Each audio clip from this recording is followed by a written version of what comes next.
Bonjour à tous et bienvenue dans On passe à table. Aujourd'hui, dans ce 35e épisode, nous sommes au restaurant Écume et nous allons rencontrer le chef Edgar Bosquet qui va nous présenter sa recette. C'est parti!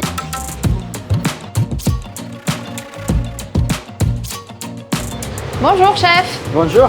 Qu'est-ce qu'on va préparer aujourd'hui? Quelque chose de très bon. Du poisson avec un petit condiment à la panamienne. Super! Je vous invite à venir découvrir ça. Alors par quoi on commence? Alors déjà on va voir ce qu'on aura besoin là pour la recette. C'est très simple. Aujourd'hui on aura du mérou cerné. D'accord. C'est un mérou pareil comme on connaît bien le mérou des profondeurs. C'est un mérou qui aime beaucoup les cavités rocheuses. C'est un mérou qui peut aller jusqu'à très profond, 40 mètres. Et il y en a des plus grands, ceux qui vont aller plus profond aussi. C'est quelque chose que j'aime beaucoup parce que voilà, ça change, ça donne une dynamique. Mettre en valeur un peu la pêche locale, c'est quelque chose qui apprécie énormément. Donc vous allez le préparer cru. Cru, voilà. D'accord. Donc c'est une recette qu'on a fait depuis un moment, moi je l'appelle le sashimi.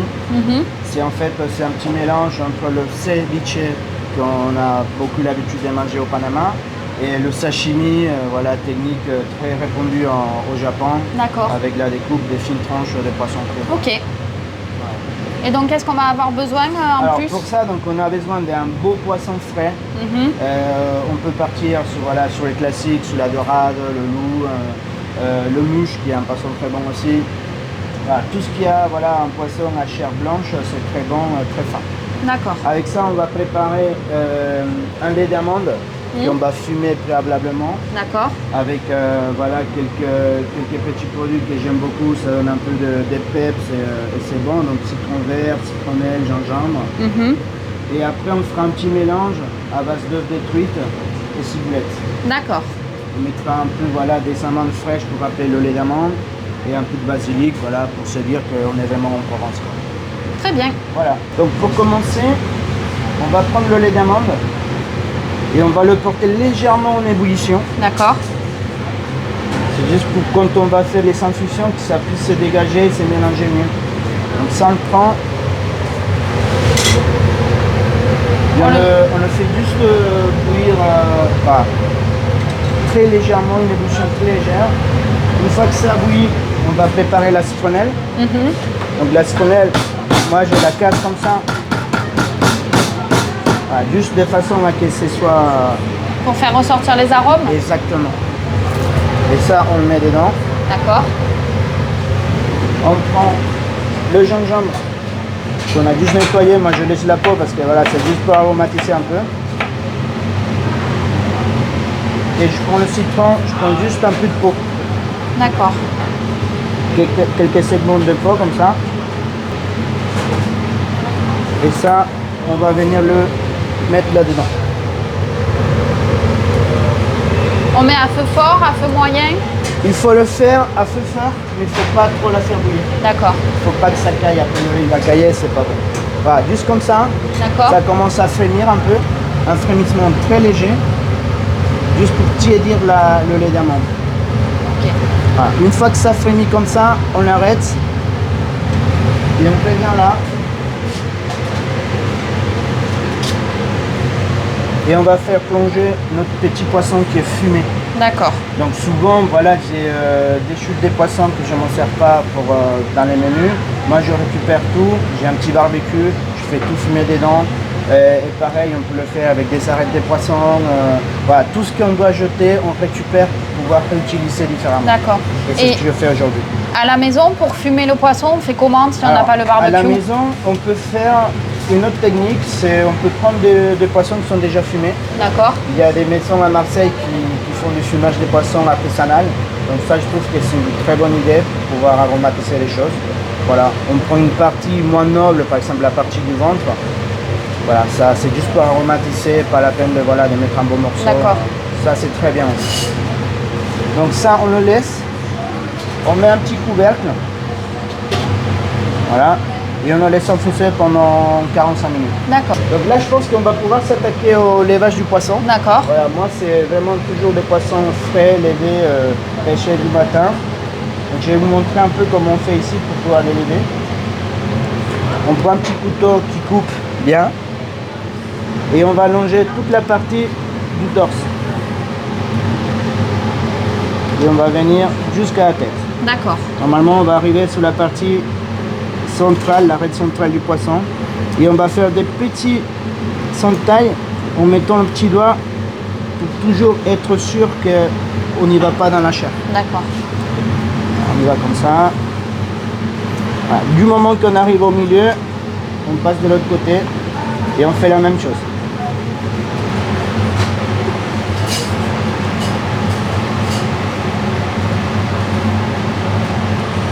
Voilà, comme ça, on met toujours le petit doigt, comme ça on est sûr de ne pas abîmer la chair du poisson.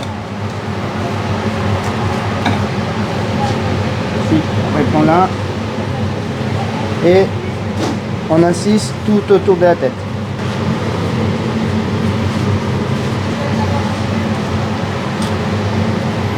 On passe de l'autre côté.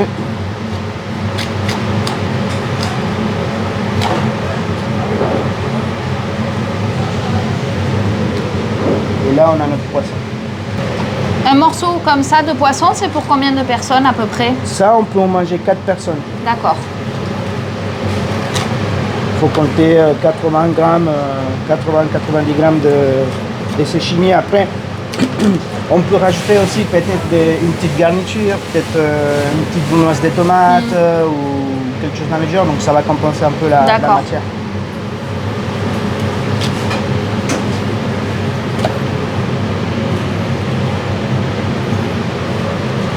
Et là, on vient là et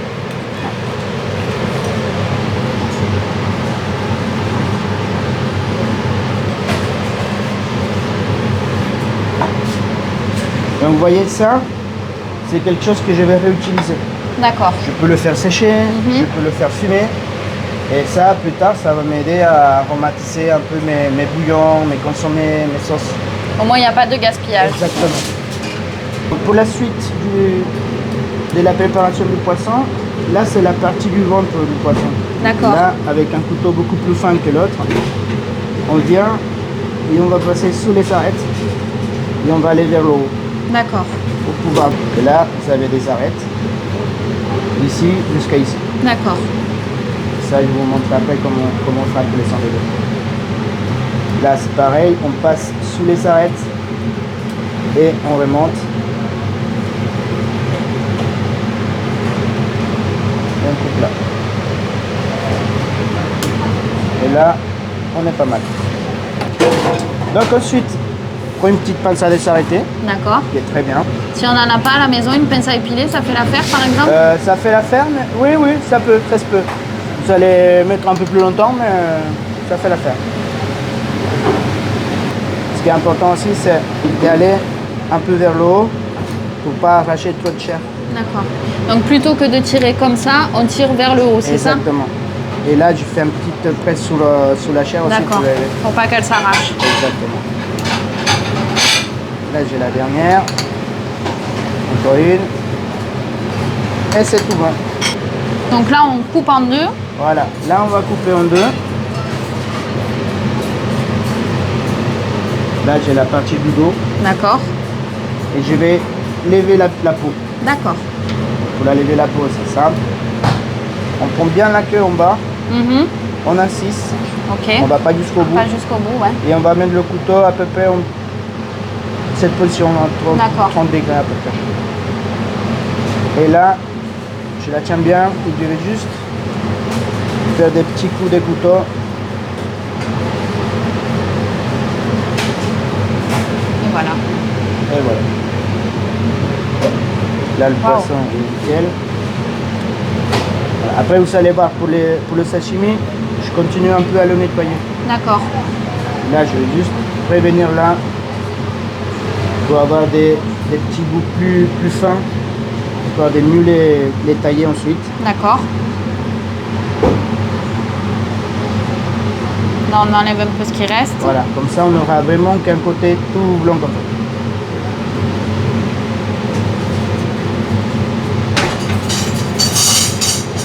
Et voilà.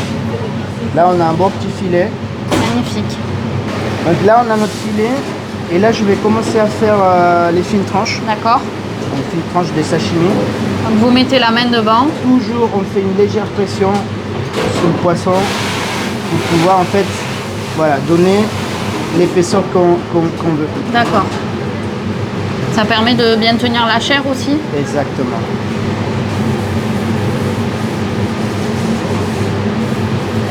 Ça, c'est quelque chose qui est très simple, très frais.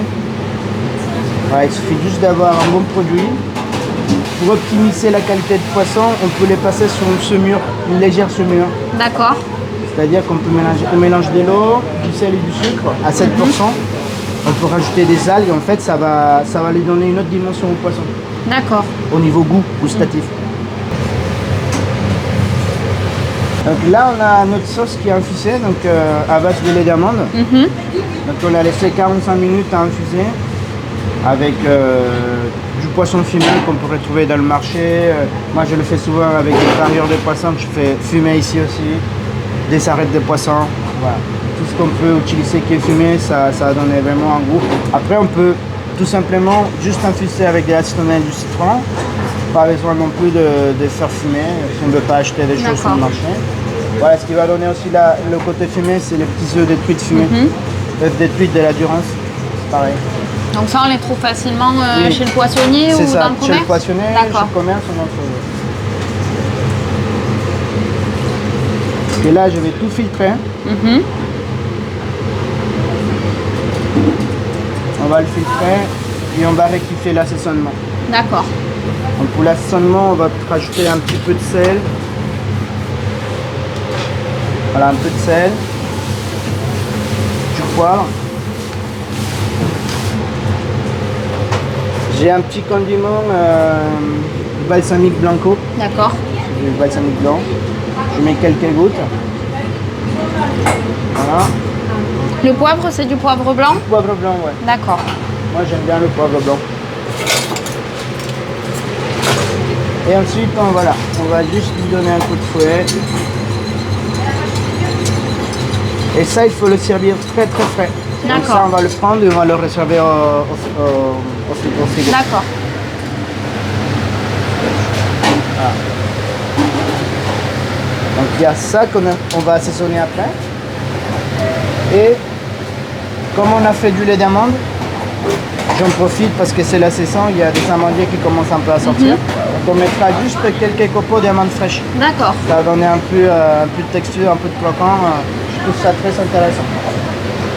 Donc pour ça, moi je prends un petit rouleau à pâtisserie. Je prends les amandes. Il y a un côté plat, un côté arrondi. Oui. Je le pose sur le côté plat. Et après, vous avez entendu, ça fait un clac. Et après, on a juste qu'à ouvrir là. Ah ouais. Et on a la petite amande fraîche comme ça. Donc petite amande. On va juste enlever la petite pellicule qui est là.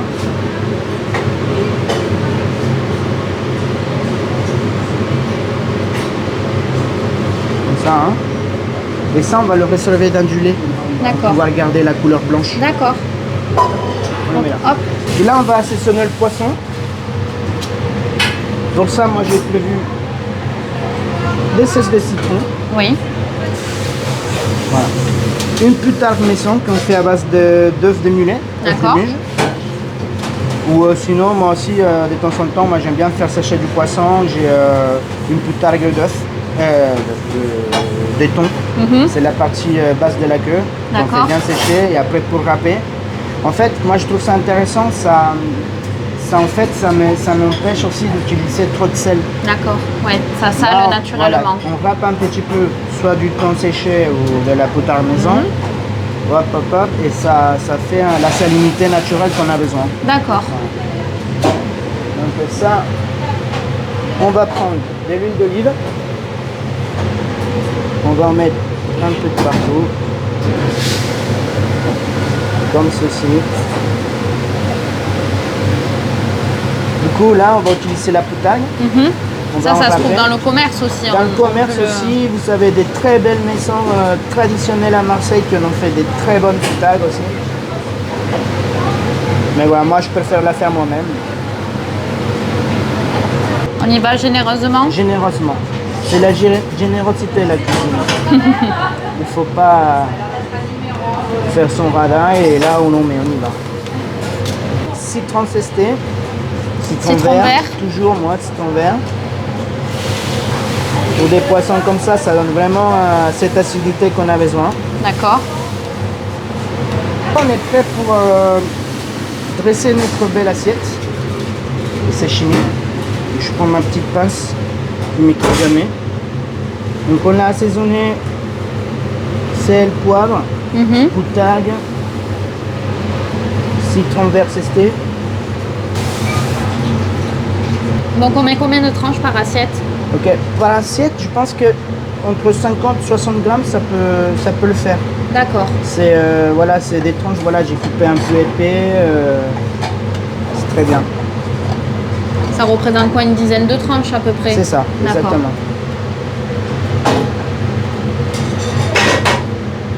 Voilà. J'ai pris la petite amande et j'ai juste ouvert un peu. Et j'ai coupé en deux. D'accord. On les fait un peu essorer? Ouais, moi je mets toujours un petit papier pour laisser goûter un peu du lait d'amande. Et après celle-ci, hop, je vais les disposer un peu du partout dans l'assiette. Je vais en mettre 5 aussi.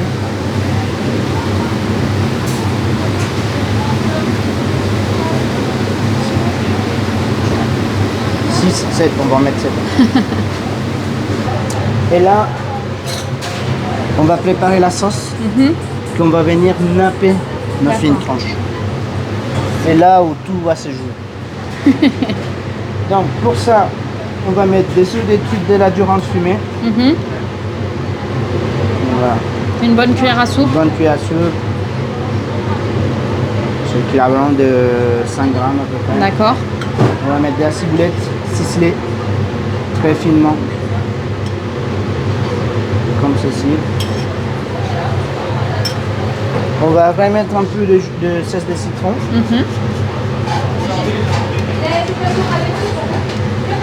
On met une touche de fleur de sel. Une pincée, ça suffit? Une pincée de fleur de sel. Poivre moulin. On va mettre 5 petits tours. Du jus de citron vert. D'accord. C'est quoi, une cuillère à soupe aussi à peu près? C'est l'équivalent d'un demi-citron. D'accord. Il faut que ce soit quelque chose de très acide. Et avec le lait qui est fumé, ça va donner vraiment de la rondeur, le gras, plus d'acidité. Vous allez voir, ça va être génial. Donc on met notre lait fumé. Très frais, hein. Il faut que ce soit vraiment très froid. Si on le prépare la veille par exemple, ça peut être bien ou pas? C'est encore mieux. D'accord. C'est encore mieux. Le lait fumé, et là je vais mettre un petit huile de basilic qu'on prépare ici aussi. On fait monter en huile neutre, des tournesols, des raisins de pépins, jusqu'à 140 degrés. On prend un mixeur, un blender, un peu ce qu'on a à la maison, et on mixe tout. D'accord. Pendant 3 minutes. Au bout des 3 minutes, pareil, on prend on le filtre et ça donne une huile aromatisée très verte. D'accord. Et visuellement, c'est vraiment très sympa. Donc on met un bouquet pour... Pour 100 ml d'huile d'olive, il faut un bouquet. D'accord.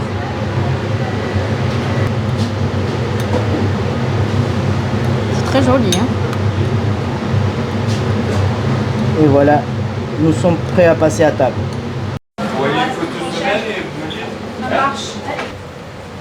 Et donc maintenant, on mélange le Là, tout. voilà, on mélange le tout et on va juste parsemer un peu de partout avec notre bonne petite sauce. C'est pas beau? C'est magnifique. C'est un plat très simple, mais ça a beaucoup de goût. Voilà, regardez-moi ça. Bon appétit! Merci. Avec plaisir.